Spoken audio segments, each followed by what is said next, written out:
Ladies and gentlemen, hello and welcome to Walla Walla Walla. Wait, no. Oh my goodness, how did that happen?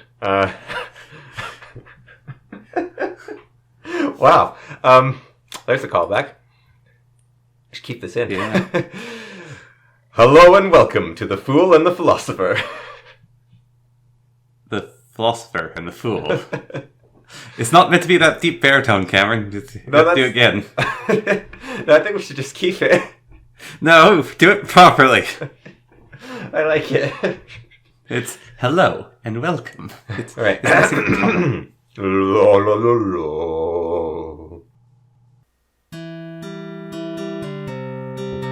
Hello and welcome to The Fool and the Philosopher. The Philosopher and the Fool. Today you are joined by special guests Connor and here in the home studio Cameron, which I have renovated slightly to meet my needs. Oh dear.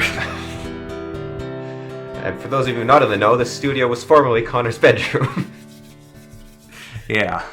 Yeah, I just moved the board out of the way and put more felt things on your chair. Ah. So I could add more room, because my legs are shorter than yours, so I need more desk room. I have fat calves. Yeah, so I just edited the first Philosopher and Fool. You listened to it? Yeah, I listened through it. Yeah. What'd you Man, your diet made you a lot less grumpy. Yeah, I felt actually like I'm missing my old charm, and I should kind of get back to that. Back to being an absolute jerk. Bit of a curmudgeon. Well, no, I think I still am a curmudgeon. I just had philosophy stuff to talk about. But I think it's definitely a lot more focused. You were so, it sounded so grumpy, man. Did you think the Age of Wonders thing should have stayed? I couldn't decide whether to cut it or not. It was fine. Yeah. Well, it's fine, but if I was on the fence, I thought maybe I should just cut it. I don't know. Yeah. I find if you're on the fence, generally cut it. Yeah. So, do you think, because it was good, it was just me talking about a video game, and I don't find that particularly interesting, I thought. So. Yeah, no, that was like a book blurb. Yeah, I sort of edit those out, actually, now, if we describe something. Yeah. I'll edit that out and let someone else... Well, I might go back and edit it out then, yeah. Yeah. So yeah, I'll let people basically research it. This segues into a question I had last time, which I didn't get a chance to ask. And this was before I had edited it completely. I'd already been working on it, but I was keeping it secret because I think projects should be kept secret until they're done sometimes. So I feel that, definitely. Otherwise, you just raise expectations or you don't... There's actually this psychological effect where if you talk about doing something instead of doing it, you feel like you've worked towards it, and so you won't actually work on it. So you actually you'll get stuff done better if you actually just do it. I think, there's the sort of thing I should get feedback, but I say, basically finish it to where you're happy with it, then get feedback, and then change it then. Stephen King says, write your first draft with the doors closed, second draft with doors open, which he means don't let anyone see your first draft. And then you can show your second draft to people and get feedback and see what they think. Yeah. He says, or at least write your entire first draft first. And I definitely see where that. I definitely see where that is. I don't know if I 100% agree with it, but it's definitely good advice. Mm-hmm. So my question is, does editing destroy raw charm? Do you think I removed something in the Golden Fool, I called it, that was there in the previous one, because there was definitely more nuance in the first one. When we first did our first episode, I worked very hard to account for all nuances. So if I made a mistake, I would correct myself or I would give exceptions to the rule which I had stated. Mm-hmm. I edited a lot of those out in the Golden Fool because we don't do that anymore and it just makes conversation flow better. But there is a certain depth there that you get, which... Well... And here's where my being a new media student comes in. And by that I mean you make projects so other people will actually enjoy them instead of making stuff for yourself and sort of twisting your own logic and soul. I feel like raw charm, there's something to be said to it, but having something that flows nicely is way better to listen to. Yeah, it's much more popular anyways. Yeah, well, it's like people, let's say people who like vodka, I don't, or it's just some drink, okay? Like some really powerful drink. Like that's their favorite drink, right? But no one else likes it because it's too strong. But anyone will like drink some watered down filth. So no, I don't think it's not about purity. It's the opposite of purity. I think you're removing impurities when you edit it. So for example, my Necromancer book, which nobody else here would know, but that's fine. I'm talking to spies, I guess. Go on. The good old book spies. Yeah. So okay, let's take the Dresden Files, book 1, maybe, right? Mm-hmm. I think I'm a better technical writer than Jim Butcher, at least for that first book. And I think my, what's it called? Gollum's story, No Limb Can Bear, is a better written book. And I think the plot is more consistent and the world is better thought out. Mm-hmm. I don't think I've told a better story than him. And I think the most important thing in a book is the story. I think... That's why Named Wind sucks. Yeah, I think a good story is what matters. And you should never let a plot get in the way of a good story. Like, if something is a loop, is like a plot hole, let it happen, because a good story is more important than a good plot. And, for example, Necromancer, I think, is very entertaining, but it's a mess. But I think you could almost publish it in its current form, even with the section where it just says, like, think of something different to put here, Cameron. And I think it would still be good, because the story is there. It's just the plot is broken and doesn't make sense in sections and is missing important parts. And yeah. Yeah, but do you see what I mean by that? Yes, I do see what you mean. Like, you can edit things to a nicer, more pure form. And I worry that you might lose something when you try to do that. Like, yeah, I mean, you have that art board, right? The Buddhist art board. Yeah. Which teaches the art of letting go. So this is, you draw water onto a stone and the stone dries almost instantly. Yeah. Or that thing where you, like, write an essay and then the computer crashes. And then you write a better essay. Yeah. But it just hurts so much when the first one's gone. But I also found when I did those videos on my YouTube channel of, like, book villains, fantasy villains. So I don't know if you watched that. I did. Okay. So at the start, there's a lot of editing where I just fill in a bunch of black screen with, like, editing and words and stuff. And the reason I did that was I actually lost all the screen capture footage. And so what I did during that video, that's not actually the screen capture footage. I don't know if you noticed. I think I mentioned it. What happened was I just played my, the sound from the video of me talking. Yeah. And then I played it on ×2 speed and then, like, mimed along with it with a new screen capture. And so the speed's a bit weird as well. But yeah. Because I actually tried to retake it, because I was like, I sat down again. I was like, I lost all the footage. I'll just do it again. So I sat down and I did the first 3 villains, and I had my ideas much more cleanly thought out, and it was much faster.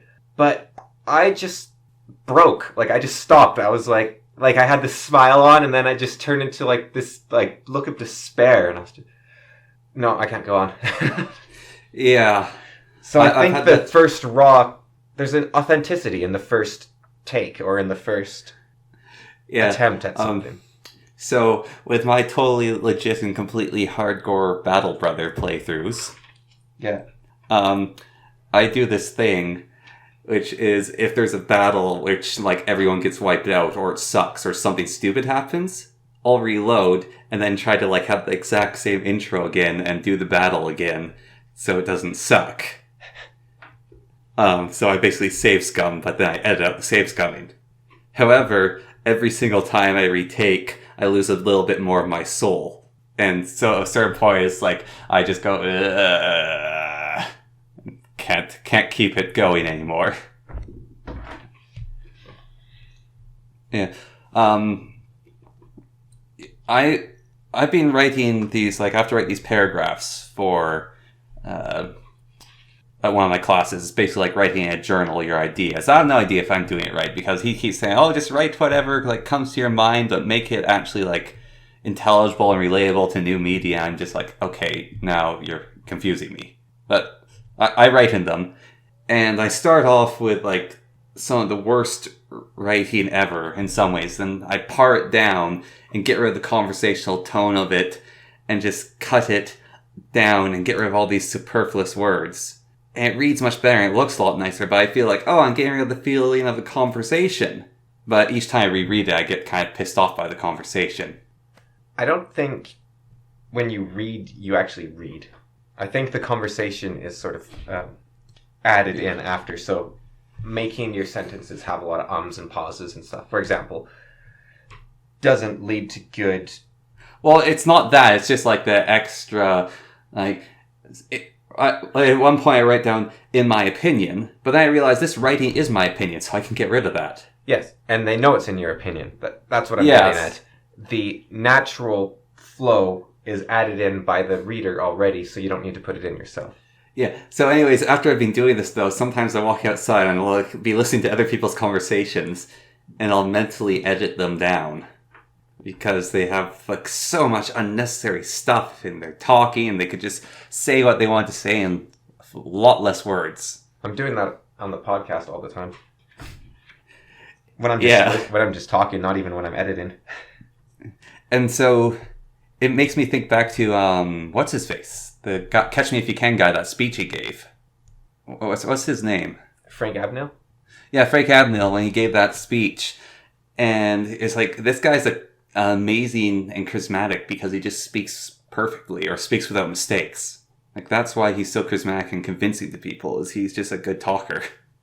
I found when editing the podcast, like the Golden Fool and the one I did, I will actually remove huge sections from a conversation, but within the same conversation. So there's a jump in time of 10 minutes, but it seems like it flows naturally.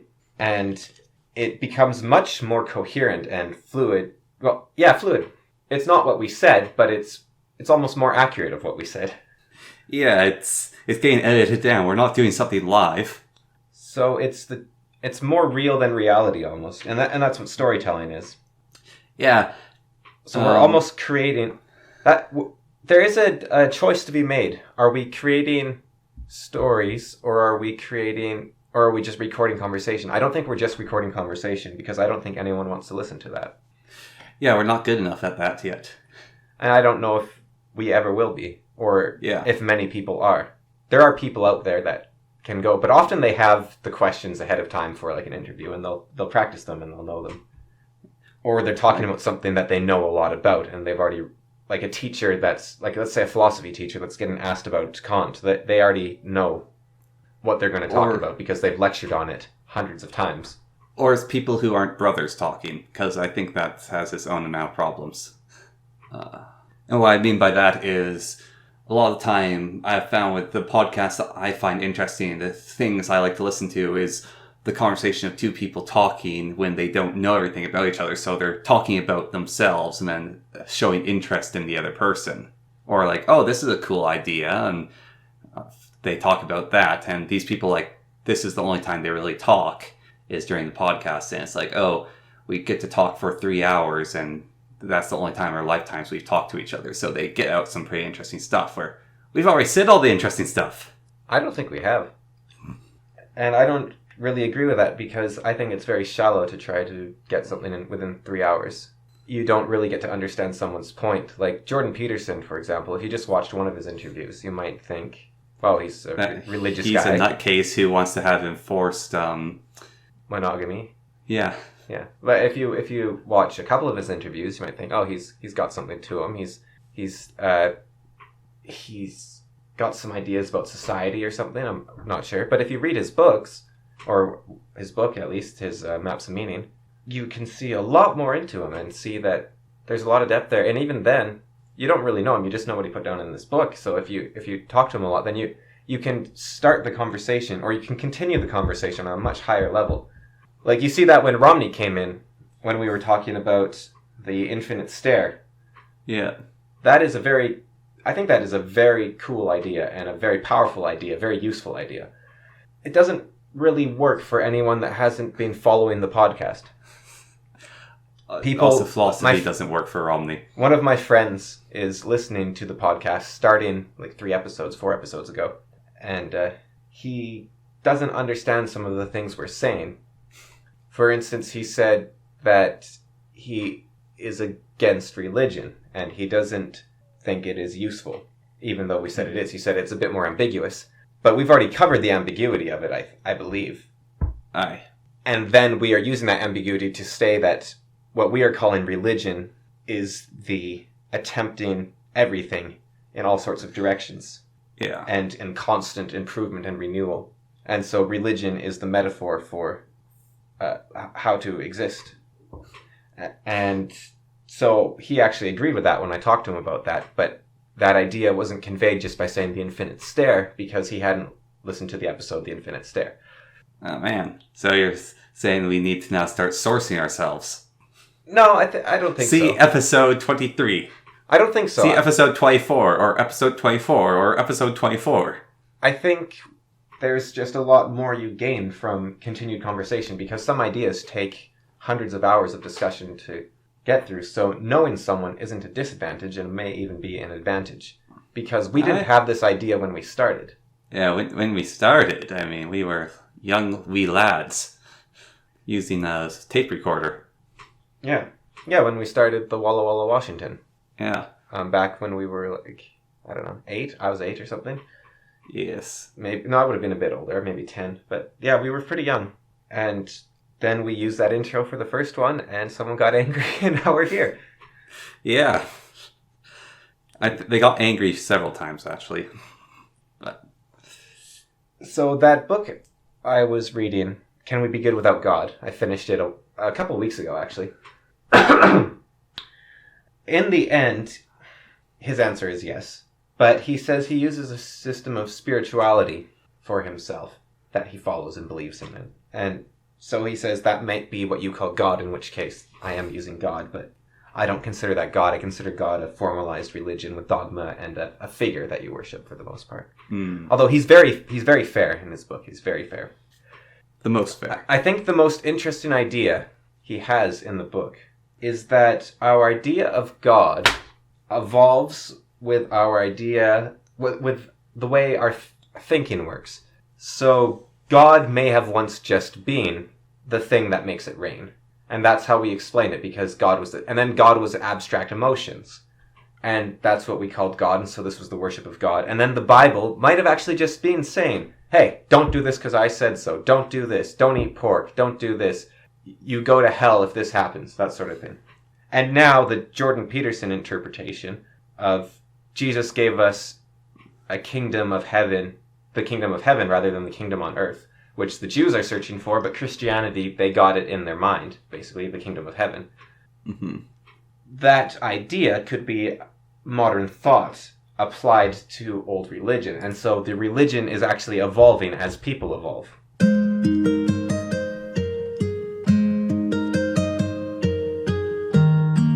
You are listening to The Fool and the Philosopher. We think much more abstractly than even 50 years ago now. Far more abstractly. To give you an example of how extreme it is, let's see, this guy's in his 60s, I believe, although I could be wrong, Steven Pinker. I believe it was his friend's dad, or Yes. it might have been his own dad or grandfather. So this would have been in the 40s. No. This is an example of how different... Steven Pinker This wrote is an this example book? of how Can we much give it a abstraction has... No. How much more abstractly we think now. So Steven Pinker said that let's say his dad... Okay. No, I don't think it's Steven Pinker's dad, it's his friend. So Steven Pinker's friend's dad was a fairly racist guy, right? Okay, well, actually, although it's more complicated than that, because he didn't think highly of black people. He didn't like them. Or no, he didn't actually mind them. He just didn't think very highly of them, I believe it was. So racism is always a lot more complicated than just thinking everything negative of a different race. But he was racist. And his son was trying to talk to him and say, you shouldn't think of these people differently or treat them differently. And Dad was like, why? And he's like, well, imagine tomorrow you woke up and you were black. Like, how would you think about them then? And his dad said, what? Me waking up black? That never happened. Where do you think of these things? That's crazy. That's impossible. The thought exercise wasn't even possible to initiate because you don't just wake up a different skin color. And that was, I think, in the 40s or 50s, or like he was born in the 40s or 50s. I know he would maybe be born in the 30s, something like that. And it varies from person to person, obviously. But abstract thought, so IQ keeps going up. I don't know if you've heard about this. It's called the Flynn effect. I think it's like something like every 15 years. IQ has to be lowered. The average IQ has to be lowered 10 points because IQ is going up constantly. And if you look at the IQ, so IQ is measured along a bunch of different axes. It's not just one. It's not just like smart or not. It's like, how's your linguistic reasoning? How is your arithmetic reasoning? How is your abstract reasoning? How is your, I don't know, conceptual? Like also, it's all sorts of stuff.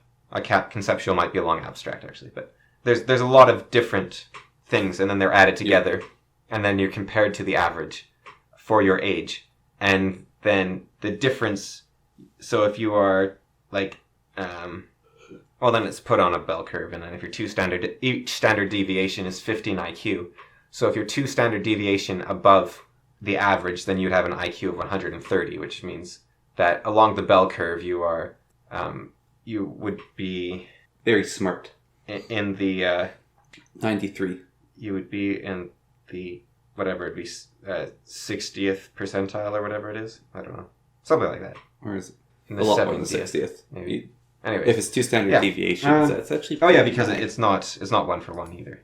Right. So, anyways. And that's genius, I believe, is 2 standard deviations. And then, like, if you're 1 down, so anyways, it keeps going up. And if you break it down into these axes, most of the skills aren't going up. It's abstract reasoning that just shot up. And that's pulled everything else up. Like, it's gone up hugely, like, doubled every 50 years or something like that.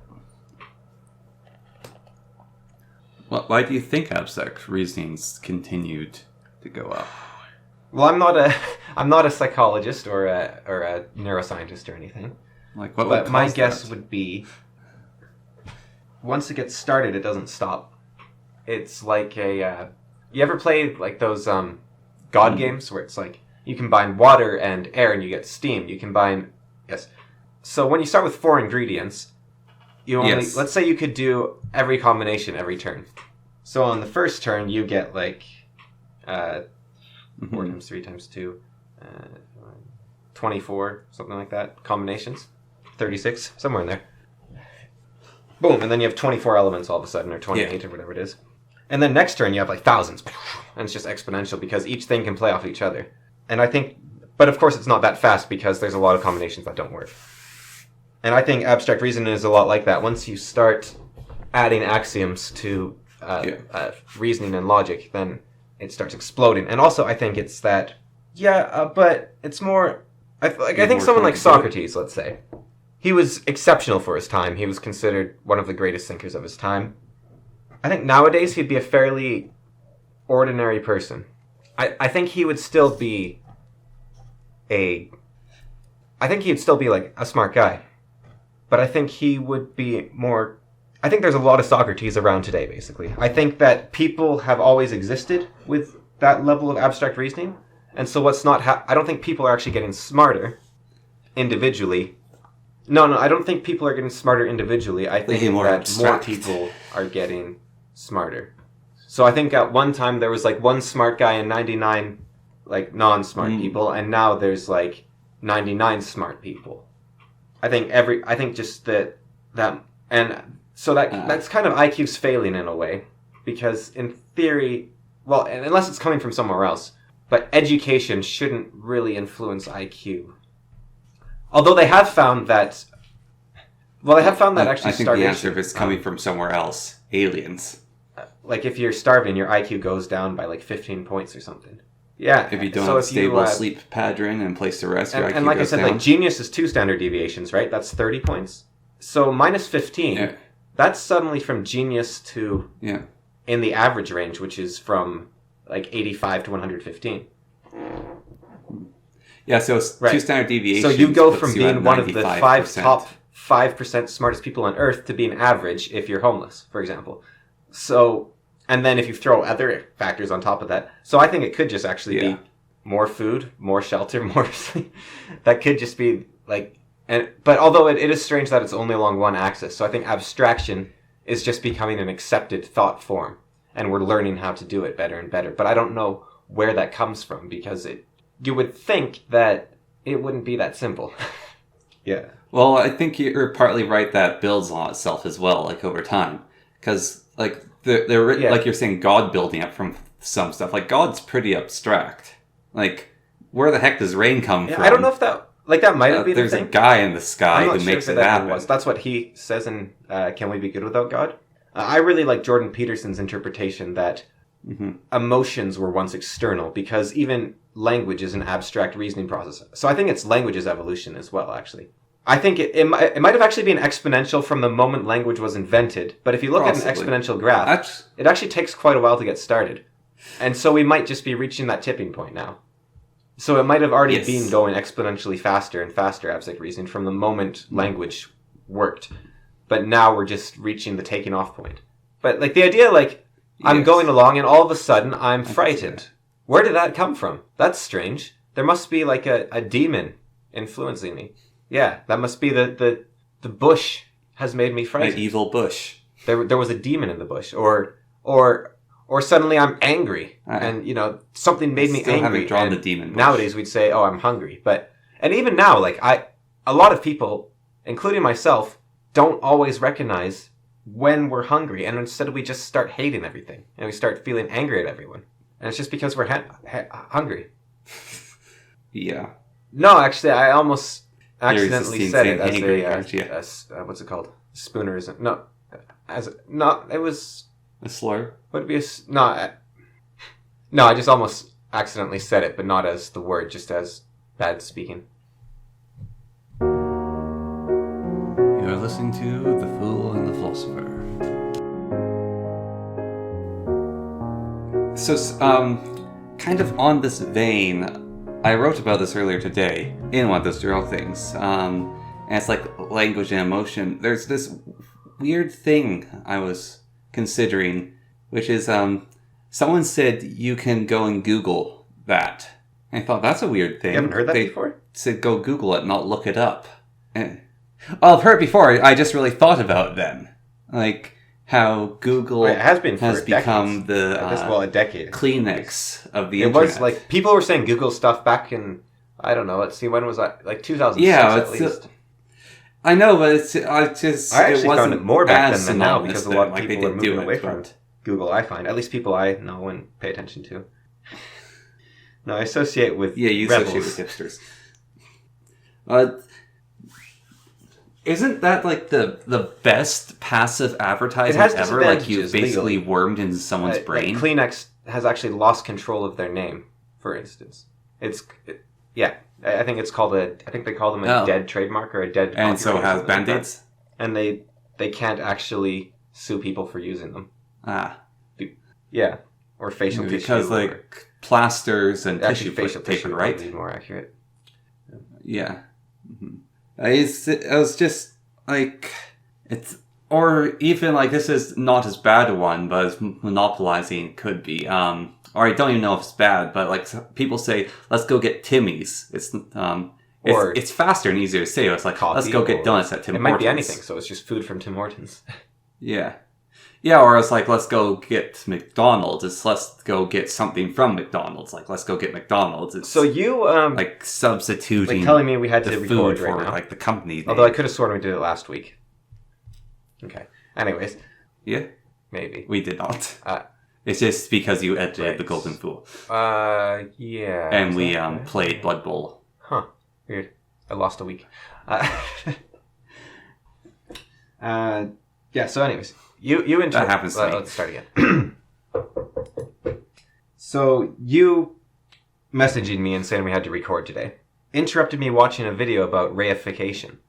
So I don't know what reification is entirely.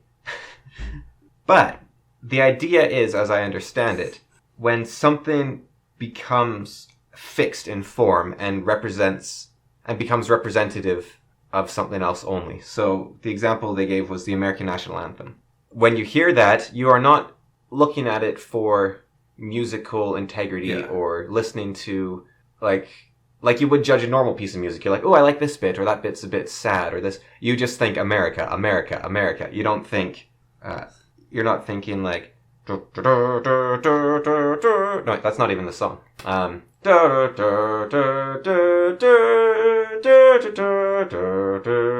one. That's the presidential theme. What's the first song you were doing? So the presidential theme, actually. Do you know about this? I don't know. Remember what? Anyways. Yeah. So a similar I thought thing, immediately America where it's become the president. You don't think, oh, is this a good song, or is this part exciting, or is this? You just think, oh, this is. It's kind of like who has the best national anthem? It's kind of tricky because you have to separate the musical ability from the country, because you just think of the country for the most part, right? I really like some African ones. I'd say the Romanians, especially. Oh, I don't remember which one it was. There's a really good one. Yeah. I think I like it. The Israel's Romanian national anthem has some of the most really unique cool wording of any anthem. But anyways, so well, even then, judging them anthem-wise or judging them music-wise, like anthem-wise, I would say that the Romanian one's my favorite. Yeah, well, the Romanian one is just very anti-communist. I might have a different opinion. I don't remember if it's any good or not as a song. And even being like that anti-communist might not be healthy. Right, to get to my point, my secondary point, I guess.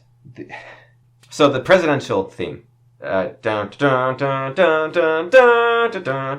one was commissioned by the first lady of, I forget the president's name, but he was this very boring president that nobody knows about or cares about, and he was so boring that nobody really paid attention to him while he was in office. And so his wife commissioned this song so that would play every time he entered a room, so that people would know that he was coming in, and it'd be like something they could attribute to him. He was there. Because you think like McCarthy, oh, he's the witch hunter guy, or you think of, or the communist hunter really, or you think of like Eisenhower, and you're like, oh, he was a general, or you think Obama, and you're like, yes, we can, or you think Trump, and it's like beautiful China, that sort of thing, or you think like most presidents, they have something, but even if he had more than that, but I'm not a crook. But at least he had something, right? Like at least image came to mind. That's all I So remember. This guy was just so bland. They're like, all right, Nixon. We're gonna play a song give you a theme song. So whenever you enter a room, this theme song's playing. I just think that's kind of hilarious. Reification. Really? I was trying to figure out what the term actually was earlier today, and I couldn't. Well, I was looking for this whole thing of like people making synonymous things like tissue, or Kleenex is tissue or whatever. I was trying to look up what you would call that. I wouldn't say that's reification, probably, because I didn't. I couldn't type in the words right, but it didn't sound like that's where they were going. But.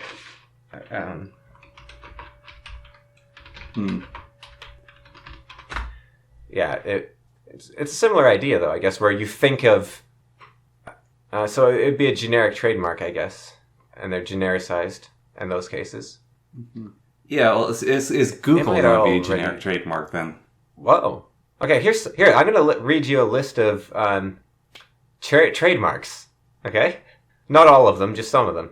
Aspirin, cellophane, dry ice, escalator, flip phone, heroin, hovercraft, kerosene, lanolin, laundromat, linoleum, sellotape, teleprompter, thermos, trampoline, videotape. Linoleum, yeah. Linoleum. And cellophane, yeah. And cellophane. And heroin. Heroin is the one that really surprised me. Trampoline? Yeah. Yeah. Those are brand... Really? Yep. Linoleum. Is that still a company? I don't think so. That owns that? Because it says originally coined by Frederick Walton and ruled as in 1864, ruled as generic following a lawsuit for trademark infringement in 1878. Probably the first product to become a generic term. Lanolin is the one that really gets me, actually. I thought that was like... Yeah. Linoleum? No. Well, like, linoleum's ancient stuff, isn't it? Yeah. Well, no, I mean ancient. 1863. I guess ancient's the wrong term, but it's pretty old stuff. Like it's been around since the 1800s, right? Yeah, not ancient in the slightest. Yeah. But So it's like over 100 years old. Okay. but Sorry for me being hyperbolic. lanolin is What's flannel? the wax from a sheep's wool. Like, in Mal's Book of the Fallen, when he said, well, with those thoughts swirling like lanolin in our stomachs, that was actually a trademark term they were using. From 1902 was when it became genericized, I guess. And Yeah. laundromat. Trampoline. Dry ice I can sort of see. So Yeah. I can see that one as well, but that's almost like the inventor of the thing probably called it a trampoline, trademarked in the trampoline. Or is the original name a Springy Upsy? The Inuit used blankets. Okay. Yeah. And let's see, the company. So a generic term for a trampoline is a rebound tumbler. A rebound tumbler. And what? So what? After Tumblr breaks up with you because it's no longer showing porn, you go on a trampoline to get over it. Like you're actually like a tumbler is a gymnast, right? So you could just have a tumbler break up with you. Yeah. So trampoline means diving board in Spanish. Oh, sorry, it's Spanish though, so it'd be trampoline. Trampoline. Are there any other like good generic, sort of like their actual names besides what they've been genericized as? Like laundromat? Yeah, like the laundromat, is that like a large rotisserie shop, maybe? Washing room? Or self-service laundry? Or coin wash? I know the proper name for thermos I actually know, which is vacuum flask. Which is way better. Oh, yeah. Oh, right. No, I knew that too. An escalator would actually be What are some of the other ones here? Or moving staircase. Heroin is actually diamorphine. Huh. Do you want your normal diamorphine brand or your heroin brand diamorphine? I believe, like, they're still around, aren't they? Bayer or Bayers, whatever they're called. I think it's. Oh, I guess it's German, so it might actually be Bayer. But Bayer? Yes, they do like. Oh, they own Monsanto. Wait, what? Do people? Okay, so speaking of heroin, quickly, right? Okay, so I was walking home from the bike shop because I need to reinflate my bike tire and all the bike pumps at the school I'm at are broken. I was walking by this night park and I was like, oh, this is a nice little place. So I was like, oh, there's a couple of people wrapped up in blankets having a picnic. Oh. And then I realized they were shooting drugs into their arms. And that's why they're so shifty, like trying to wrap around the blankets so no one could see. I was just like, oh, this is a lovely little park. Oh, look at that couple of people having a picnic. Oh, that's nice. It's a little cold for a picnic, but oh my. So heroin I wasn't really sure what to do, so I just kept going. Substitute for morphine. And it was first marketed by Bayer as a cough suppressant and over-the-counter treatment for other common ailments, including pneumonia and tuberculosis. Just pop down to the pharmacist and get yourself some heroin for that cough. A big jug of I prescribe you a nice draft of heroin. You know, it might have actually been administered orally. Just shoot up your arm. But I can see that. You'll be righto. Yeah. Yeah, it probably was so administered Bayer owns orally, and that Monsanto. won't be nearly as powerful.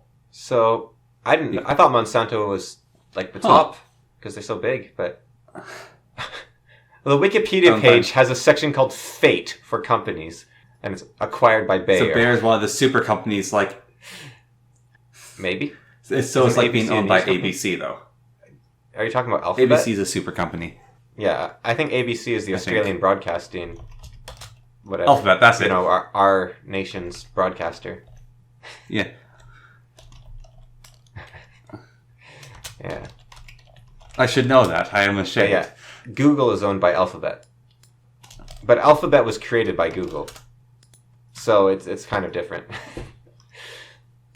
Okay. All right, so the proper term for hovercraft is air cushion vehicle. The proper term for hovercraft just sounds so much better. flip flown is clamshell, possibly? Clamshell.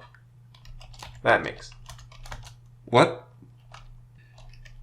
I bet the guy who invented that feels really clever. Teleprompter is actually flip phone. just what it should be called, really, so I don't think there is another word. I think the inventor just named it that. A teleprompter is a display device that prompts the person speaking with an electronic visual text of speech or script. Using a teleprompter is similar to using cue cards. Electronic cue cards, that's what I'll call it. Alright, so here's a list. So that list I gave you was former trademarks that have been genericized. They were once legally protected trademarks, but they lost their legal protection. Yep. Because they became common for the consuming public and commercial competitors. The courts determined them to be generic. So then there's this list here, which is originally legally protected trademarks, but which lost legal protection as trademarks due to abandonment, non-renewal, or improper issue.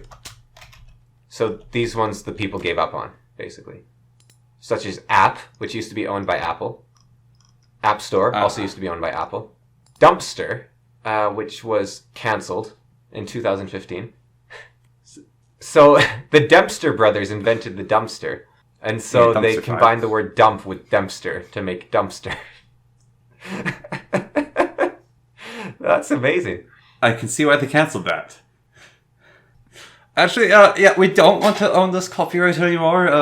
We realize it's kind of dumb. Which wasn't given out fairly, so they cancelled it. Although in Canada it still is copyright. Or trademarked, rather.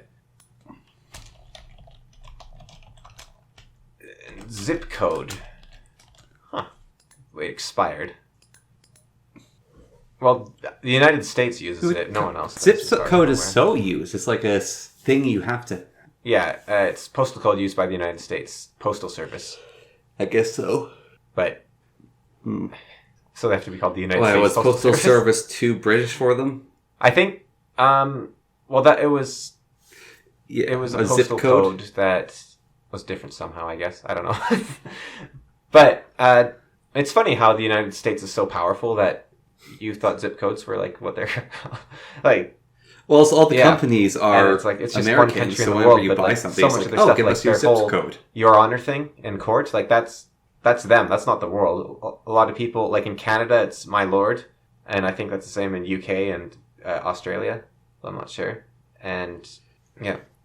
And like it's but then you watch some American sitcoms and it's Your Honor. There's also trademarks which are used by consumers in a generic sense, but they're still legally protected. So this would be stuff like... Such as Google. Band-Aid, AstroTurf, Adrenaline. What? Adrenaline? I think I knew about AstroTurf, but not Adrenaline. No, it's epinephrine. Isn't that just what the name of the chemical naturally in your body is? Let's see if there's some fun ones in here. Bloody hell. Probably. Isn't it called the adrenal gland? Chapstick. Well, I guess I knew that one, actually. Lip balm is the... Did I know that one? Maybe not. Coke is actually called cola. Yeah, I think I knew that. Huh. Comic-Con is trademarked by San Diego Comic-Con. They actually sued the producers of a similarly named convention. But it's so popular, everyone else uses it. And their case was upheld. Yeah. So Comic-Con is owned by the San Diego Comic-Con, really? At least in the United States. That's a thing I didn't know about, which was really weird. I had to read a booklet on Canadian law. Okay, fine, we live in Canada. Copyright law. And if you want to get something No, I can edit that. Anyways, I had to read a booklet about copyright law. And yeah, it's like you have to get copyrights in every single country, and they can take like up to 13 months to get done, or 15 months. Okay, so here's 18 Google. and 2 years. So apparently, instead of using the Google, and you actually use the internet search engine. Hacky sack is a foot bag. Yeah. A jacuzzi is actually owned by someone. Probably jacuzzi. Okay. Yep. And it's obviously a hot tub. a Jeep is... This one I actually get a lot because I know a guy that owns not a Jeep and he gets angry whenever I call it a Jeep. Sports utility vehicle. Compact. Oh, it's an SUV. Compact SUV. That sounds so lame. So Chrysler recently used the trademark awareness advertisements to prevent their brand from becoming generic, using such statements as, they invented SUV because they can't call them Jeep. So Chrysler is like working really hard to not lose Jeep. And they're making fun of people for not being able to call them Jeep. Well, but sometimes I feel like companies actually try to do this sort of insidious thing, like on purpose. Like, was it I think McCafe? Their logo was a new way to cafe, and then Wix was, hey, I just made my Wix site, and that one's terrible. Wix site, yeah. But you got to try. Like Microsoft pulled off the cloud. They're trying somehow. to basically make you associate. Which I've heard people use, and I find absurd. But use the internet, but call it the cloud. Save it to the cloud. The what? I love that, Dilbert. So, Jet Ski is actually a company. It's a stand-up personal watercraft. Kleenex, I knew that Renew, one. that's facial tissue. Lava Lamp is a liquid motion lamp. Yeah. Liquid motion lamp. Brilliant. You are listening to The Fool and the Philosopher. You are also listening to Through the Woods We Ran by Vindsvept. Vindsvept, I guess it has a V. Anyways, check him out. He's pretty cool. Lets us use his music for free. Anyways, back to the podcast.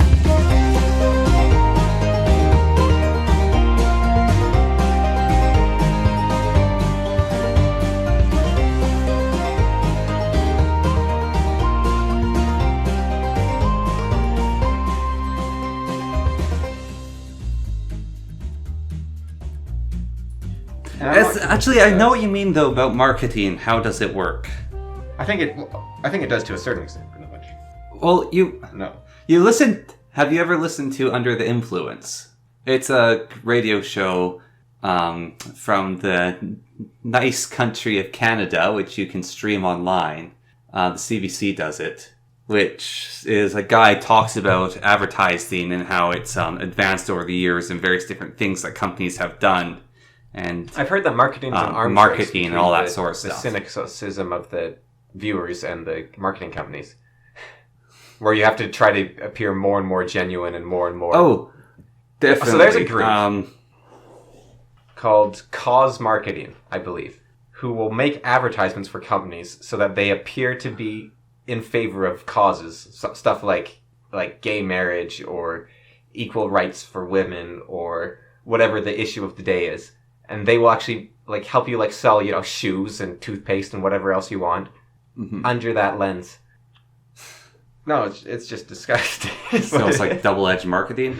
It's like, oh yes, we like this cause, therefore buy our sparkling spring water. Okay. I thought as the companies also trying to raise awareness of the cause as well as giving them advertising, but... Well, one of the things I've noticed with advertising recently is it's the Hello My Fellow Kids advertisement. You're always behind, so it's... Yeah, but it's I'm cynical too, you don't want to watch advertisement. We can both agree on that. Phones. And have I talked about this on the podcast that I find Fortnite, the game, looks very fun. I haven't actually played it, but it looks very fun. But I find the advertising and the direction they're taking the game disturbing. And you defended this quite well, I think. But it's the idea that these people are dancing and having a great time while murdering each other.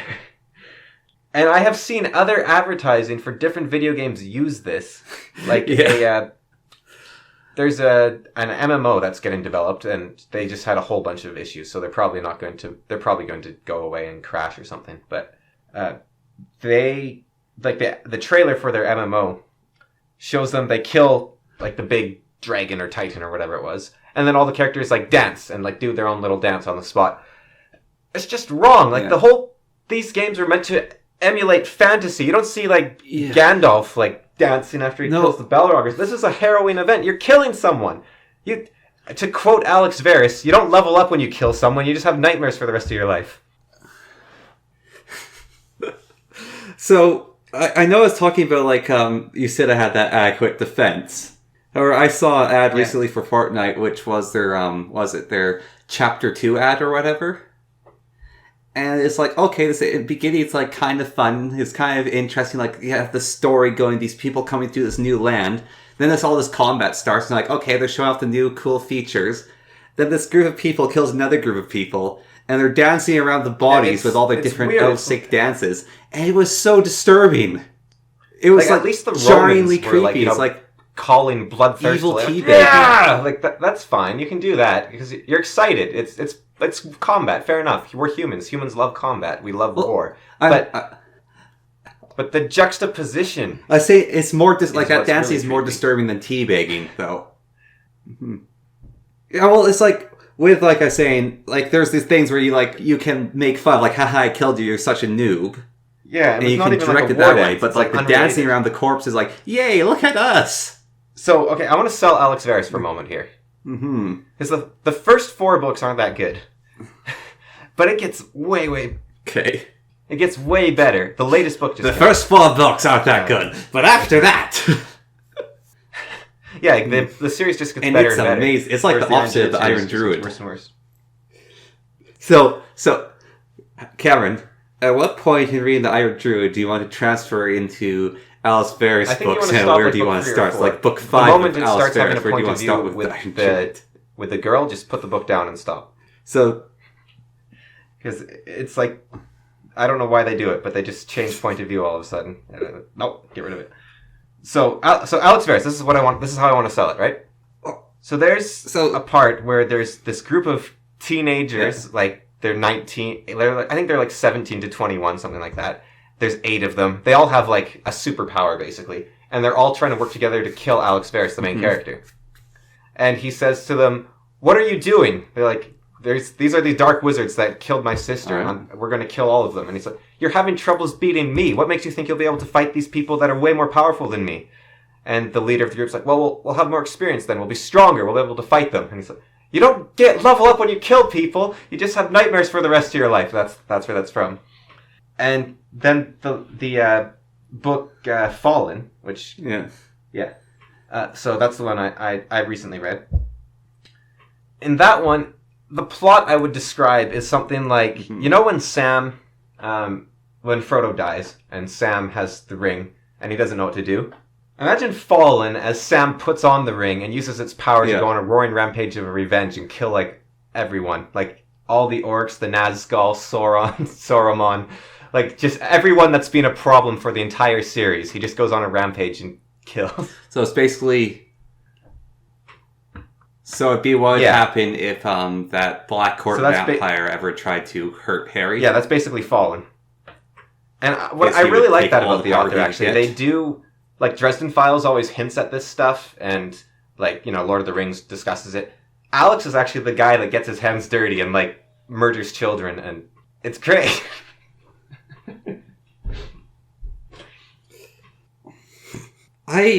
No, neither does he. And I don't like I don't think the it's dark a good power. thing, but I like that there's a story that goes into it.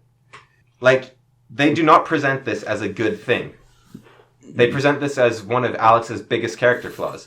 But the story's never actually... It's always about resisting it. It's not like, okay, but what actually happens? Can we show, like, the drug-addicted person that this is what you look like on meth?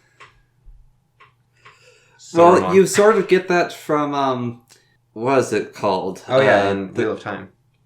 No, the One Power, Sidene, with Rand.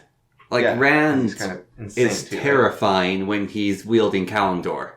Yeah, but, like, when everything was spoiler warning for Wheel of Time. When he was wielding Kalimdor in the stone, and he's like, I can't kill these Trollocs fast enough, what should I do? And they just made that air spell, which shot out lightning that just killed everything. Like, it individually targeted every Trolloc and every Halfman, and just channeled lightning through them, killing them all. And it's funny how... And then he doesn't like having the sword, because it's like, that's too much power. And you were talking about how the Avatar deserves to be up there with Rand or something, and now you've like read the Wheel of Time a little bit. well, I'm saying the Avatar actually still is up there. Like, he's insane. But just the Wheel of Time, something I really love about it, just to advertise it for it, is with its switching of characters' perspective, how you get to sort of see the outside of every character, and then when you're in their head, it's like, I have no idea what I'm doing.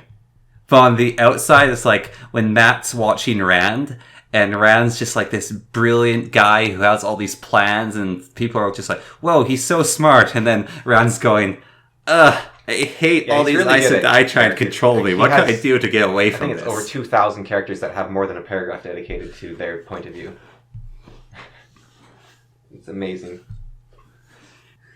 Yeah, but it's just when you like watch from the outside of perspective and look at one of his other characters, and it's like, oh, they're the amazing hero right now. Like, they're basically Gandalf or Aragorn. I like it when the Dresden Files... And then it goes to their perspective, and they're Samwise and Frodo.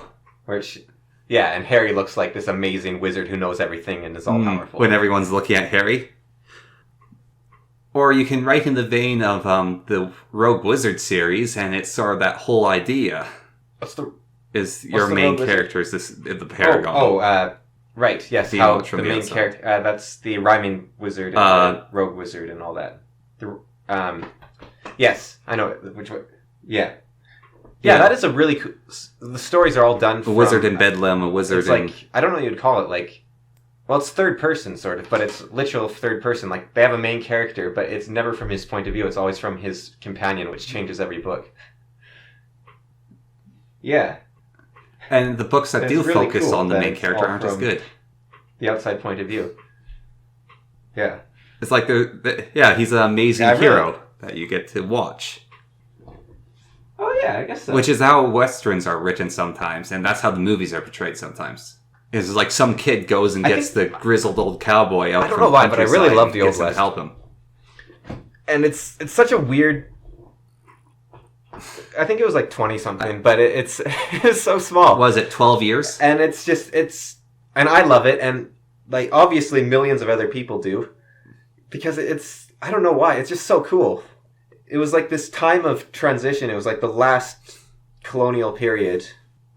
One of the most violent periods. You know, in I think it was Renaissance. It was Italy, incredibly violent. Yeah, I think like it was like a little snapback, like compared to the rest of the world at the time. Well, actually, this is a bit of a fun fact with the Westerns. So to start with, is mostly towns of men, and there's extremely high homicides rates. And then when women came into the Western towns, the homicides rates drastically dropped. And as one person described it, women didn't have any patience for men killing each other. Well, that's what it feels like a lot of time, honestly, in the Wheel of Time. Oh, there's this part in the book I'm reading right now, which is this one woman's talking to Perrin's lady friend, Fael. And Fael. Anyways, and she's saying you have to let a man get his way whenever it's a small event, and then when it's a big event, you have to take control. And Perrin's just listening to us like, yeah, sure. And then he asks Matt Coothorn's dad, do you have any advice about women? And he says, you have to let women think they're in control for all the little stuff, and then take control when it's the big stuff, and they'll be so shocked that you've defied them that you can get away with it. Yeah. See, when I read... So they both basically say the exact same things. When I read The Wheel of Time, I always got the impression... not always. I got the impression... When I read The Wheel of Time, I got the impression that the women characters were annoying and controlling people. I did not get the opinion that the women in that world were annoying, controlling people.